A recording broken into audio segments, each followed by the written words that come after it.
10ാമത്തെ വയസ്സ് മുതലാണ് ഇപ്പോൾ ഞാൻ അച്ഛനല്ല ഇച്ചാച്ചൻ എന്നാണ് ഞങ്ങൾ വിളിക്കുന്നത്.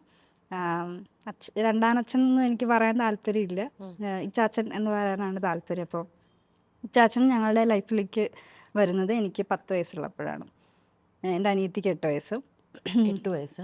അപ്പോൾ എനിക്ക് ആ സമയത്ത് അത് കുറച്ച് ബുദ്ധിമുട്ടായിരുന്നു ആക്സെപ്റ്റ് ചെയ്യാൻ.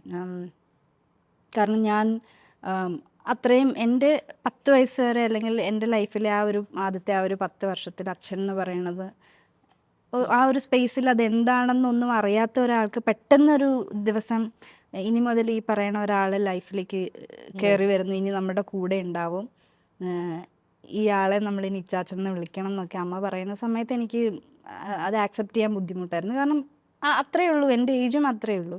അതിന് മുമ്പ് തന്നെ ഞാനും എൻ്റെ അമ്മയുമായിട്ട് കുറച്ച് ഡിസ്റ്റൻസ് ഉണ്ടെന്ന് വെച്ചിട്ടുണ്ടെങ്കിൽ ഞാൻ എൻ്റെ വല്യമ്മച്ചിയുടെ കൂടെയാണ് കിടന്നുറങ്ങുകയൊക്കെ ചെയ്യുന്നത്. അമ്മയാണ് സ്കൂൾ വിട്ട് വന്നിട്ട് പഠിപ്പിക്കുകയും കാര്യങ്ങളൊക്കെ ചെയ്യണത് അമ്മയാണ്. പക്ഷെ ഉറങ്ങുന്നത് മാത്രം ഞാൻ വല്യമ്മച്ചിയുടെ കൂടെ, എൻ്റെ അനിയത്തി എൻ്റെ അമ്മയുടെ കൂടെയാണ്.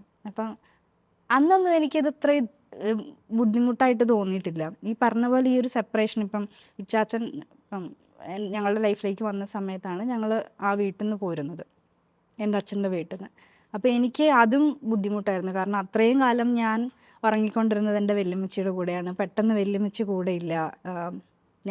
ഞാൻ അമ്മ അനിയത്തി പുതിയതായിട്ട് വന്ന ഒരാൾ, അമ്മ ട്രാൻസ്ഫർ വാങ്ങി പുതിയൊരു സ്ഥലത്തേക്ക് മാറിയത്. അപ്പം പുതിയൊരാളും കൂടി വന്നു. അപ്പം മൊത്തത്തിൽ ഞാൻ അത്രയും കാലം ജീവിച്ച എൻവറോൺമെൻറ്റിൽ നിന്ന് മാറുകയാണ്, എനിക്ക് അറിയുന്ന ആളുകളുടെ ഇടയിൽ നിന്ന് മാറുകയാണ്, റിലേറ്റീവ്സിൻ്റെ ഇടയിൽ നിന്ന് മാറുകയാണ്.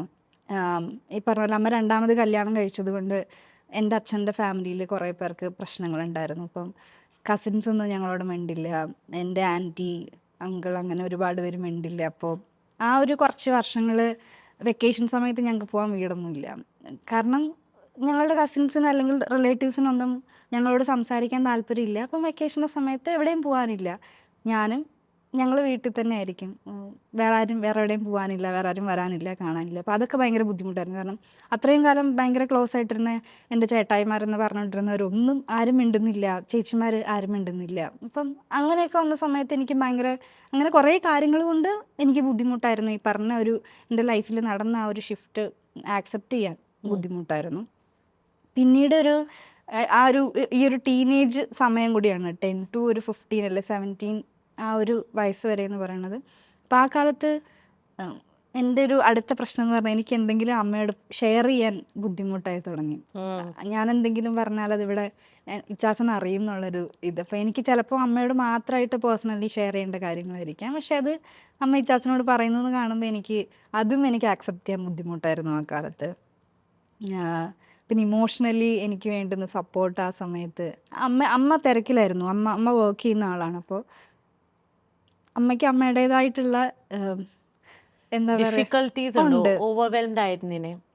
അപ്പോൾ അതുകൊണ്ട് അമ്മ കുറേ കാര്യങ്ങൾ എക്സ്പ്രസ് ചെയ്തിട്ടുണ്ടാവില്ല, അല്ലെങ്കിൽ ഇമോഷണലി അമ്മ സപ്പോർട്ട് ചെയ്യുന്നുണ്ടാവും. പക്ഷെ ഞാൻ ആഗ്രഹിച്ച രീതിയിലായിരുന്നില്ല എന്നേ ഉള്ളൂ. അത് അല്ലാണ്ട് അമ്മ ഒരിക്കലും ഞങ്ങളെ തിരിഞ്ഞു നോക്കിയിട്ടേ ഇല്ല, അങ്ങനെയല്ല. അമ്മ നല്ല അമ്മയാണ്. പക്ഷെ ഞാൻ ആഗ്രഹിച്ച രീതിയിലുള്ളൊരു സപ്പോർട്ട് അല്ലെങ്കിൽ അമ്മ സ്നേഹം അങ്ങനെ ഭയങ്കരമായിട്ട് പ്രകടിപ്പിക്കുന്ന ഒരാളല്ല.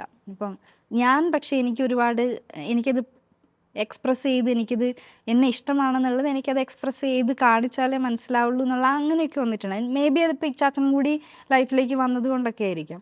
അപ്പോൾ അങ്ങനത്തെ കുറേ ഇഷ്യൂസൊക്കെ ഞങ്ങളുടെ ഇടയിൽ പറയാതെ ഉണ്ടായിട്ടുണ്ട്. അല്ലാണ്ട് ഞങ്ങൾ ഇതിനെക്കുറിച്ച് ഇരുന്ന് സംസാരിച്ചിട്ടില്ല. ഇല്ല.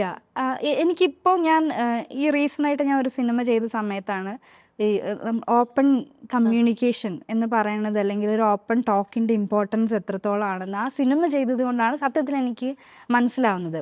അപ്പോൾ ആ ഒരു ഇൻ്റർവ്യൂവിന് ഈ ഒരു സിനിമയിൽ നിന്നുള്ള ടേക്ക് അവേ എന്താണെന്ന് ചോദിച്ചപ്പോൾ ഞാൻ അന്ന് പറഞ്ഞതാണ്, ഒരു ഫാമിലിയിൽ അല്ലെങ്കിൽ എന്തൊരു റിലേഷൻഷിപ്പ് ആയാലും ഒരു ഓപ്പൺ ടോക്ക് അല്ലെങ്കിൽ ഒരു ഓപ്പൺ കമ്മ്യൂണിക്കേഷൻ എന്ന് പറയുന്നത് എത്ര ഇമ്പോർട്ടൻ്റ് ആണ് എന്നുള്ളത് ഞാൻ മനസ്സിലാക്കിയത് ഇപ്പോഴാണ് എന്നുള്ളത്. അപ്പോൾ എൻ്റെ ലൈഫിൽ അത് ഉണ്ടായിട്ടില്ല.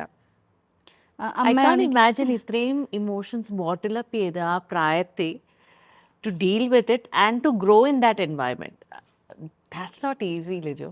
അത് എനിക്ക് പിന്നീട് ഇപ്പോൾ ഒരു ഡിഗ്രി ഒക്കെ ആയപ്പോഴേക്കും എനിക്ക് അമ്മ എന്തുകൊണ്ട് 2ാമത് കല്യാണം കഴിച്ചു, അമ്മയ്ക്ക് എന്തൊക്കെ ബുദ്ധിമുട്ടുകൾ ഉണ്ടായിട്ടുണ്ട്, അമ്മയ്ക്ക് ഞങ്ങൾ 2 പെൺകുട്ടികളാണ്. അപ്പോൾ ഞങ്ങൾ 2 പെൺകുട്ടികളെയും കൊണ്ട് പുതിയൊരു സ്ഥലത്ത് ഒറ്റയ്ക്ക് താമസിക്കാൻ വരിക എന്ന് പറയുന്നത് എത്രത്തോളം ബുദ്ധിമുട്ടുള്ള കാര്യങ്ങളാണെന്നൊക്കെ ഉള്ളത് പിന്നീട് ഞാൻ കുറച്ചുകൂടി മുതിർന്നപ്പോഴാണ് എനിക്കത് മനസ്സിലാക്കാൻ പറ്റിയത്.